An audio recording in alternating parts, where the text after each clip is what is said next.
Greetings viewers, Eric the Car Guy. Thank you so much for tuning in today. Today I'm going to go over, well, what it cost me to get where I am today with the 2008 Acura TL that I bought some time ago for $200. The idea of this video is to sort of give you an overview of what you may be looking at if you buy a car at a low price point like I did, and what work may be involved to get it up to speed, so to speak.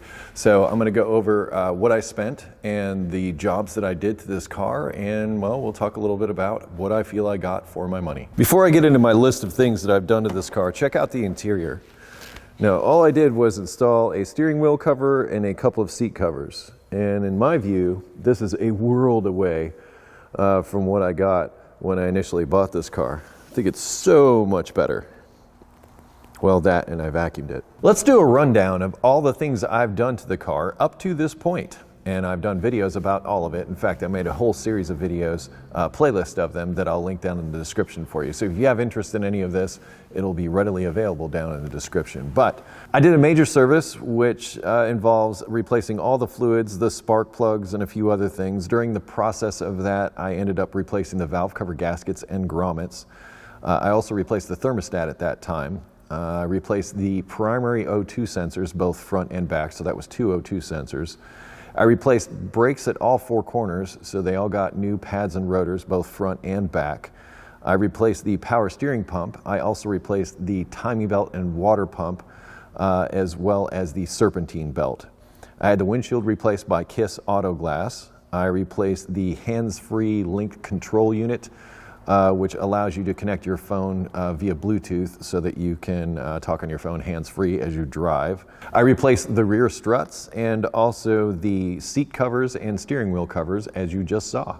Ooh, and I may have forgotten to mention that I also reconditioned the headlights. I also replaced both front inner fender liners with aftermarket parts. Now let's get to what everybody wants to know. How much did all of this cost? Now, I think it's important to note, we'll start off by saying this, I didn't list labor cost in any of this, so we'll talk about that in a minute. But the total cost of parts and everything, and this also includes something I didn't disclose before, I purchased a set of steel wheels to mount my winter tires on, and those steel wheels are actually an inch smaller than the stock wheels. The stock wheels are 17s. My winter wheels, let's call them, are 16-inch, so there's a little more sidewall on the winter tires than there is on the summer tires. So the price of those parts, the wheels, not the tires, but of everything that I just mentioned, plus those wheels, comes out to roughly $2,300 for all of that stuff. Now, the Michelins that I run as quote-unquote summer tires, which are actually all-season tires, those will set you back about $650 for a set of 4. The Nokian Hakkapeliitta R3s will set you back about $670. And these are just prices that I pulled out online. Full disclosure, I got help on the tires both from Michelin and Nokian, so that, and a little bit of help from Kiss Auto Glass on the windshield. The windshield is also included in that cost. But if you add everything together, tires and the other parts that I just mentioned, you come out at about a little over $4,000. So let's round it to about $4,100 for all the stuff. So not including the cost of the car, let's say including the cost of the car and everything, I'm $4,300 in. Now, labor. And I did mention that we'd bring this up at the very least. I didn't pay myself any labor, obviously, but if someone were to take a $200 car like this and have all the things that I had done to it and have yourself 2 sets of tires, in other words, the best that you could possibly have, in my opinion, that's probably going to be, I'd say, somewhere in the neighborhood of 10 to maybe 12 hours worth of labor for everything that I mentioned. And I'm not going to dictate labor costs here, but just plug in the labor cost of whatever your local establishment is.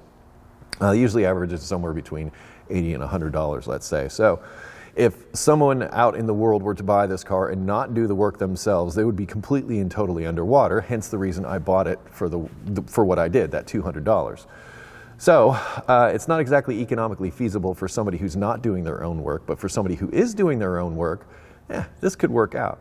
Let's go for a drive.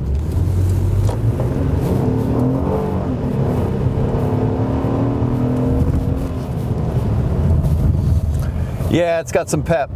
That J Series certainly provides ample power for this sedan, and it's kind of a joy to drive. It's got a good suspension, and the engine's good, and the transmissions, as I said, were kind of sorted out. Speaking of the transmissions, I want to drop this in here. Now, during my major service overview video of this car, some people made mention of a replaceable automatic transmission filter. To the best of my knowledge, the 2008 did not have that provision. And if it does, on the earlier models, it will be located here above underneath the transmission mount. Where we're looking at now is behind the driver's front wheel. So if you do have a replaceable automatic transmission filter, it would be in this area underneath this transmission mount that you see there. Yes, she does run strong, and I'm very happy with the money that I spent on this car. My money was roughly $4,000 that I put into it, actually less than that. Like I said, I got help with the tires and the windshield, but you know, if somebody went out into the world and had somebody perform all the work that I did to this car, I think round numbers, it would be fair to say that they would have spent about $5,000. Now, for a car that is worth, in my opinion, somewhere between $4,000 and $3,500, it seems like that's not very good money. And for anybody who is purchasing a car at this price point hoping to get a bargain, this is the warning that I will give you. Now, unless you're doing the work yourself like I did, I saved a substantial amount of money by doing that. And the videos that I've provided for you about the work that I did to this car could help you get there, and I hope they do. But as far as somebody looking to do something like this through a shop, having somebody else perform the work, well, you're going to be paying. You're going to be paying quite a bit of money to get here. Now, the car is not perfect. I wasn't able to address everything. Some of the things I left on the table. Some of the things I kind of think, well, I didn't necessarily have to do that. In particular, I'm speaking about the hands-free link. That was about $400. I think it's really nice to have hands-free talking on your phone while you're driving in your car. I enjoy that, so it was worth it to me. But you know, that could have been left alone and $400 could have been saved there. Speaking of the hands-free, some people made mention in the comments of that video where I showed its replacement that the way they solved the issue of connecting their phone via Bluetooth was to either replace the head unit or possibly get another unit to go into the trunk that they could connect to, or an earpiece, as I mentioned. My solution has been, I have a magnetic mount up here in the vents for my phone, and then I have this splitter that comes out where I can connect a headphone jack and also power the phone up at the same time.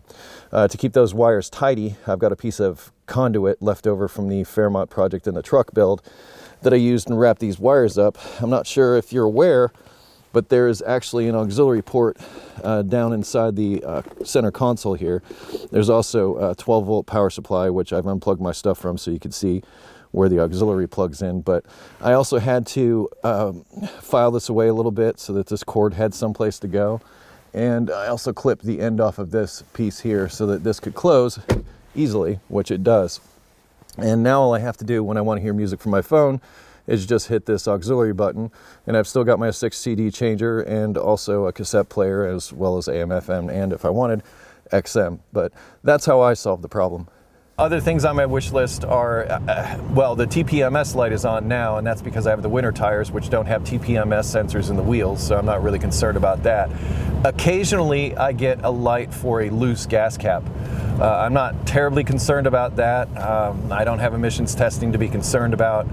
So I'm just going to let that go for now, and if it becomes more of an issue, then I'll do some testing and find out what's going on with that. But for the most part, the car is, well, I hit the reset button, and it is everything I need it to be. I've been driving it for almost 4 months now. I got it in early October 2019. Right now it's early February 2020, and the entire time it has given me 0 issues since I did all of that work. And as I said, I'm very happy with how things turned out. I'm getting fuel mileage somewhere in the neighborhood of 25, 26 miles per gallon, which I consider really good for a V6. Now, this car replaced my 1993 Acura Vigor, which, you know, I think this car actually gets better gas mileage than that Vigor did, mainly because the Vigor was older, even though it was a 5-cylinder and this is a 6-cylinder. But even so, I mean, this car is much newer. Parts are easier to find. The parts were getting very difficult to find for the Acura Vigor. But as far as the wish list that I have for this car going forward, besides those lights that I mentioned, the only other thing that's really not working is the seat and mirror memory functions on the door here. I'm not really concerned about that all that much, and in fact I think I know what's wrong with it, and then probably a trip to the salvage yard will get me the parts that I need. Additionally, I would like to replace the front struts and springs and also address those cracked lower control arm bushings for the front. I also kind of wish I'd done an alignment. The steering wheel is ever so slightly off, and with the new tires I'm a little bit nervous, but I've been monitoring them and I haven't seen anything that looks like there's going to be abnormal tire wear as a result of not getting that alignment. I'd like to hold off on that in case I do pull the trigger on those front struts and bushings or lower control arms, however I eventually decide to handle that. But the point is, you know, there's still a little bit more work that I could do, but nothing I feel that I have to do. I feel I could get in this car, you know, point it towards wherever, the other side of the country, drive there and back, and the only thing I'd be concerned about is putting fuel in it and possibly an oil change. So, you know, for me, value for money is there. Also, many of the things that I did, such as the timing belt and water pump and major service, those aren't going to have to be done again for a very long period of time. So I've got at least a year worth of just regular driving with all I have to do is, well, years I would say. All I have to do is change the oil and maybe the transmission fluid and rotate the tires. Also, having two sets of tires like I do, it's going to take longer for those to wear out. So all things considered, value for money is there, and I have no car payment. But once again, I did all the work myself, and because of that, you know, I'm only in, you know, let's call it $2,500, which I think is really great for a daily driver that I'm going to keep for years and years, and that I don't really have to worry about. You might be saying, though, Eric, even though you've got a mechanically sound car, it's ugly. And I would agree with you. The car is, in essence, ugly. It's got chipped paint and dented fenders and a little bit of rust here and there. And, you know, looks like it was rode hard and put away wet, and it was. But personally, I consider that a plus because I could park this car in, you know, questionable parts of town or, you know, just places that you would fear to park certain vehicles and not have to worry about it. It's not going to attract any attention, any unwanted attention, at least in my mind. And like I said, it's completely reliable, so it's stealthy. But if you wanted something to be pretty, well, I don't think you're going to find it at this price point. And then again, I don't think you would necessarily be watching my videos if that was the case. But like I said, doing the work yourself, you save a great deal of money. If somebody came and brought me this car and had me do all this work, well, I would advise them not to because it's a lot of money. And at that point, the return would be questionable. Me, I can monitor things, I can keep an eye on things, but so far in the time that I've driven the car, I haven't experienced any problems, and I've been very happy. Anyway, I hope the videos will be helpful to you, especially if you own one of these vehicles or a V6 Accord of about the same vintage. The information will still apply. I'll put links in the description to additional information, additional videos so that you can keep up on that front. Aside from that, if you have automotive questions, I ask you head to EricTheCarGuy.com, which I will also link in the description.